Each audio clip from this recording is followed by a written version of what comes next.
Good morning दोस्त, कैसे हैं आप लोग। प्रेम कंपटीशन क्लासेस में आप लोग का स्वागत है। और जिस तरह से हम लोग लेकर आ रहे थे रेगुलर क्लास क्वेश्चन का 10,000 क्वेश्चन का, तो उस तरह से आज भी हम लेकर आए हैं। और यदि कोई नया मित्र देख रहे हैं वीडियो को तो चैनल को सब्सक्राइब कर लें और वीडियो को लाइक करें, कमेंट करें और दोस्तों के साथ शेयर जरूर करें। पुराने मित्र भी जरूर करें ये सब काम, जो वीडियो को शेयर करें और कमेंट में जरूर बताएं यदि जो वीडियो कैसा लग रहा है, जरूर हमको बताएं। यदि कोई गलती हो रहा है तो उसको हम सुधारने की कोशिश करेंगे, है ना। और कंटेंट कैसा लग रहा है वो भी बताएं और वीडियो को लास्ट तक देखिए। हमें उम्मीद है कि कोई भी एग्जाम जो भी हो, मान लीजिए एसएससी, बीपीएससी, बिहार दरोगा, कोई पीसीएस एग्जाम हो, जो भी जीएस से रिलेटेड होगा, आप लोग को भरपूर फायदा इसमें मिलेगा। तो चलिए हम लोग अब चलते हैं और वीडियो को लास्ट तक देखिए, है ना। क्या है, भारतीय संविधान में कौन सा नागरिकता प्रदान करता है। तो भारतीय संविधान में कौन सा नागरिकता प्रदान करता है, तो इसका हो जाएगा एकल नागरिकता, है ना।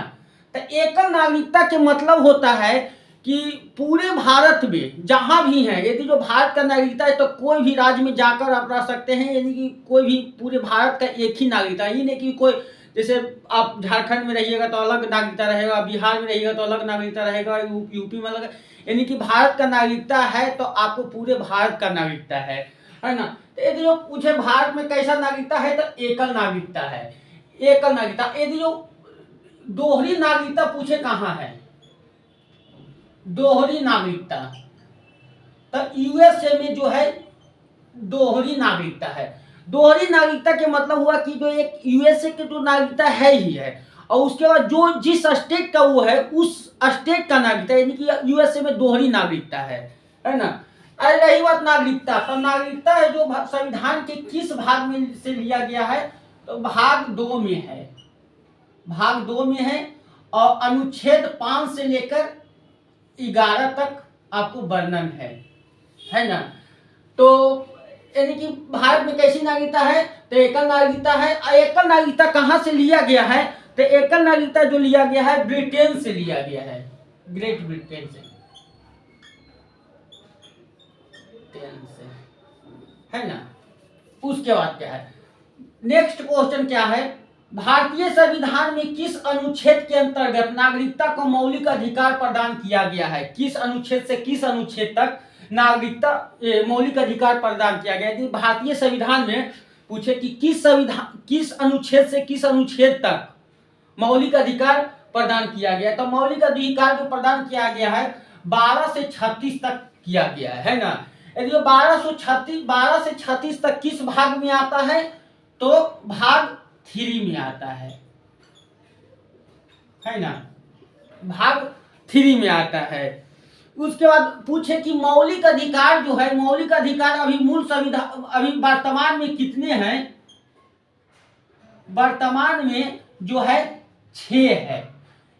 मौलिक अधिकार अभी वर्तमान में कितने हैं, तो 6 है। और मूल संविधान में कितना था, मूल संविधान में कितना था, 7 था। और जो इसमें 6 है, तो ये कब घटा था, तो ये जो 44वें संविधान संशोधन 1978 में हुआ था, है ना, जो संपत्ति का अधिकार को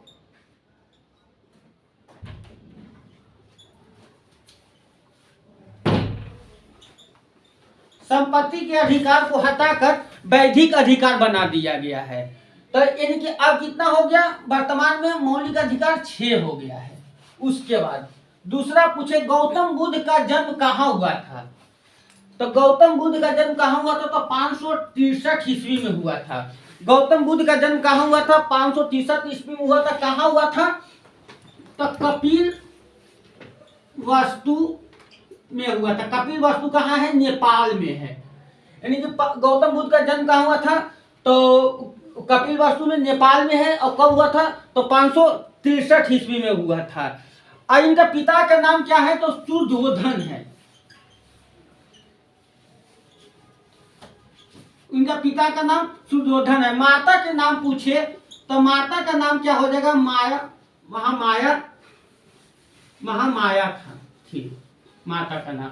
अब पुत्र का नाम पूछे तो पुत्र का नाम राहुल था, है ना। यानी कि इनका जन्म कब हुआ था, तो 563 ईस्वी में हुआ था। उसके बाद 563 ईस्वी में हुआ था। कहाँ हुआ था, कपिलवस्तु नेपाल में हुआ था। पुत्र का नाम क्या था, तो राहुल था। और माता का क्या नाम था, तो महामाया देवी था। और उसके बाद सुरदोधन पिता का नाम। ऐसी यदि जो पूछे पत्नी का नाम, तो यशोधरा, यशोधरा जो थी पत्नी का नाम, है ना। उसके बाद जैन धर्म के संस्थापक कौन है, पूछे जैन धर्म के संस्थापक कौन है, तो जैन धर्म के संस्थापक हो जाएंगे ऋषभ देव, है ना। जैन धर्म के संस्थापक कौन है, तो ऋषभ देव। यदि जो पूछे अंतिम अंतिम तीर्थकार कौन थे, तो महावीर, सॉरी,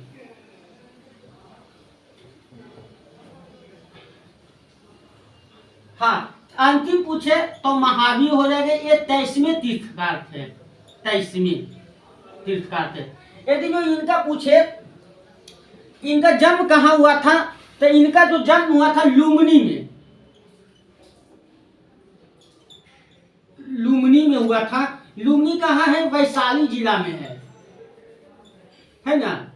इनका जन्म कहाँ हुआ था, लुम्बिनी में, वैशाली जिला में। उसके बाद रोवर्स कप किस खेल से संबंधित है, तो रोवर्स कप जो है फुटबॉल से संबंधित है।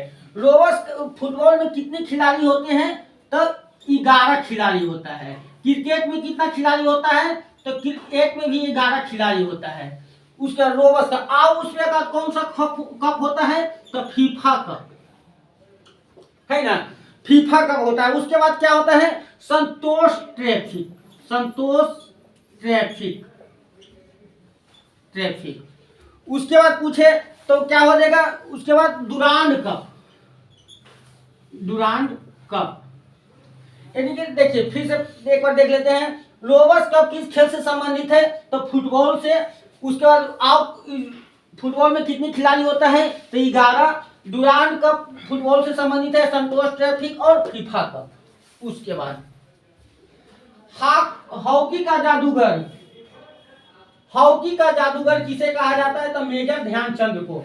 देखिए आपको यदि जो कोई नया वीडियो देख रहे हैं, कोई जो स्टूडेंट हैं, तो आप हम एक वीडियो बताए हैं जो वो 2 वीडियो में कवर किए हैं, उपनाम, प्रमुख व्यक्तियों को उपनाम। तो प्ले लिस्ट में आप देख लीजिए, मोस्ट इंपोर्टेंट जो टॉपिक है प्ले लिस्ट का बना हुआ, तो उसमें आप देखिएगा तो ये पूरा उपनाम है। और इसके बाद जितना भी ट्रैफिक जो हुआ है टॉपिक, उसका भी आपको दिया हुआ है, तो उसको आप लोग देख लीजिए, अच्छा रहेगा आप लोग के लिए।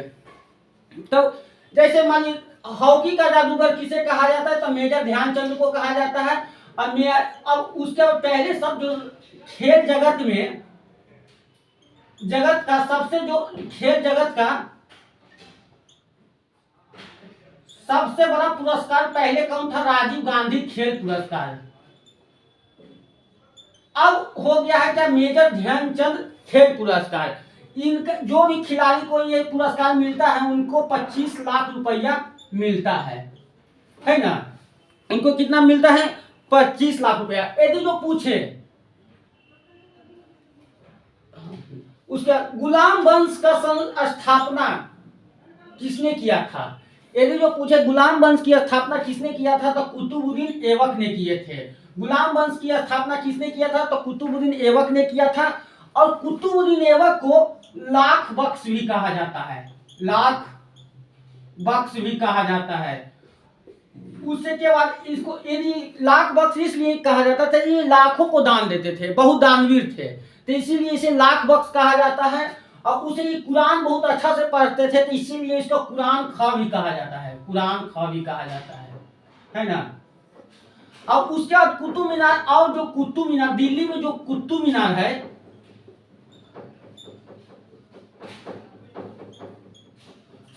कुतुब मीनार का निर्माण जो स्टार्ट कौन किए थे, तो कुतुबुद्दीन ऐबक ने ही किए थे, है ना। और उसके बाद ये जो भारत के सबसे ऊंची मीनार कौन है, तो कुतुब मीनार है, कुतुब मीनार है। उसके बाद इनका जो मृत्यु हो गया था घोड़े से गिरकर,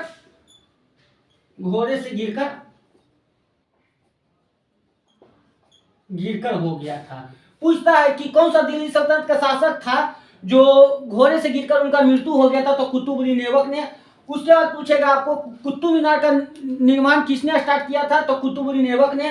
किस शासक को लाख बख्श भी कहा जाता है, तो कुतुबुद्दीन ऐबक को। कुरान खां किसे कहा जाता है, तो कुतुबुद्दीन ऐबक को। उसके बाद सबसे भारी धातु किसे कहा जाता है, यदि वो पूछे सबसे भारी धातु किसे कहा जाता है, तो ऑस्मियम के कहा जाता है। और सबसे हल्की धातु कहे तो लिथियम को कहा जाता है। यानी कि सबसे भारी धातु किसे कहा जाता है, तो ऑस्मियम को कहा जाता है। और सबसे हल्की धातु कहे तो लिथियम को कहा जाता है। उसके बाद दूसरा क्या है, भविष्य का ईंधन किसे कहा जाता है, तो भविष्य का ईंधन किसे कहा जाता है, टाइटेनियम को भविष्य का ईंधन कहा जाता है ना। यदि वो पूछे भविष्य का ईंधन, सॉरी, भविष्य का धातु किसे कहा जाता है, तो टाइटेनियम को कहा जाता है। और उसके बाद भविष्य का ईंधन पूछे तो हाइड्रोजन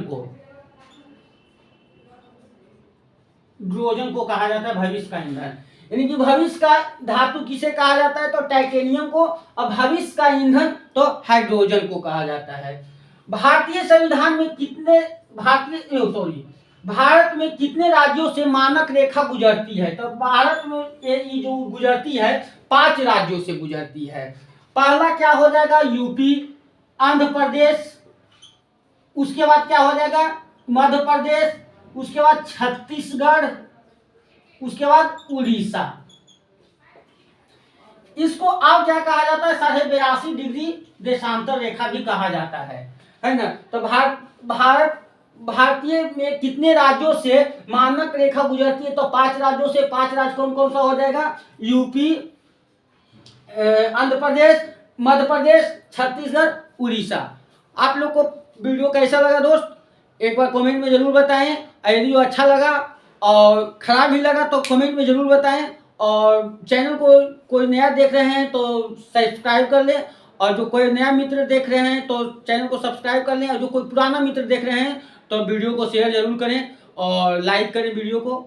और फिर अगला जो हम लोग मेन टॉपिक चल रहा है, तो उस पर आप लोग को कौन सा टॉपिक पे प्रॉब्लम हो रहा है ज़्यादा, वो हमें बताइए, हम जरूर उसको बनाने की कोशिश करेंगे।